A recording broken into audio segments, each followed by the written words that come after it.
Hello, this is The Argument. I'm Dave Webb. This is Rafael Ruffolo. Rafael, today, February 4th, not the day you're watching this, but the day we're having this discussion, 7th anniversary of the launch of the Facebook, as it was called back then. Last weekend, with Jesse Eisenberg, star of the social network, hosting Saturday Night Live, Mark Zuckerberg made a surprise appearance on stage alongside Eisenberg and Zuckerberg impersonator Andy Samberg. Generally well received as a PR stunt. He made nice with the guy who portrayed him in a rather unflattering light. One commentator on Mashable observed that with Steve Jobs keeping a low profile, dealing with health issues, Zuckerberg is taking the initiative over Google's Larry Page to be the face of the technology industry. Is he?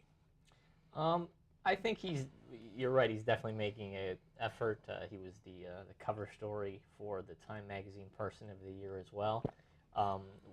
So, yeah, he's making a push for it. But I still think Steve Jobs, even in his absence, is the face of IT. And to a larger extent, you can even say that other executives that have left recently, like a Bill Gates, is still, got that visibility out there more than Zuckerberg. If you asked 10 people on the street, 5 or 6 might know who Zuckerberg is, whereas I think 8 or 9 might know some of those other guys.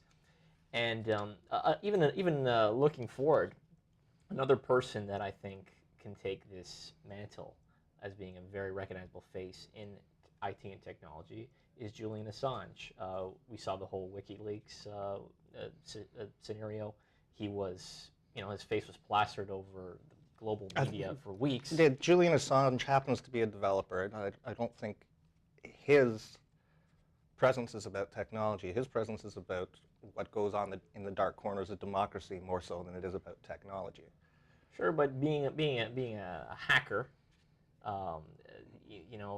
he's showing, and a proponent of open government, you could even argue, he's showing what IT can do, what technology can do. So, I'm reaching maybe a little bit there, but I think he's just as well known as Zuckerberg is right now.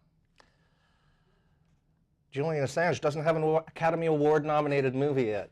Facebook has a cajillion followers, roughly, last time I checked. That's not a precise number.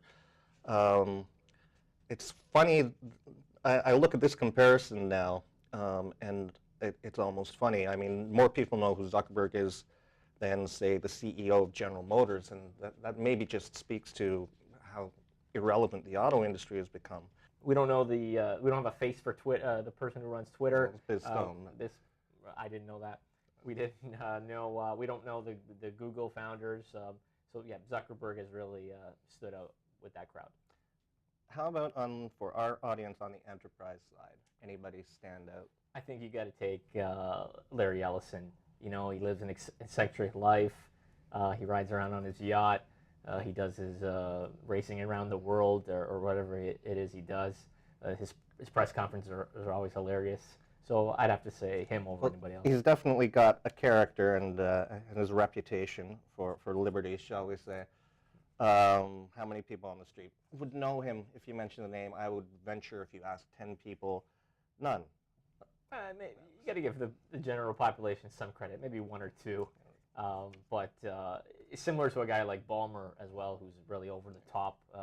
Just a handful of people would probably recognize them.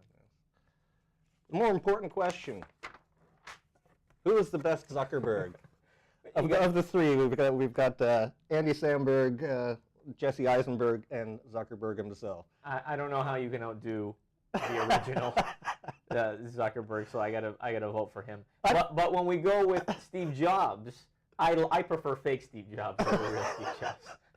I found Mark Zuckerberg a little wooden and unconvincing in his role.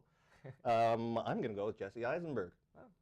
Well, we'll see if he picks up the Oscar. Yeah, so thank you for watching. We're done. Yeah, let's just end it. Raphael's going to update his status to wrong. Thanks very much.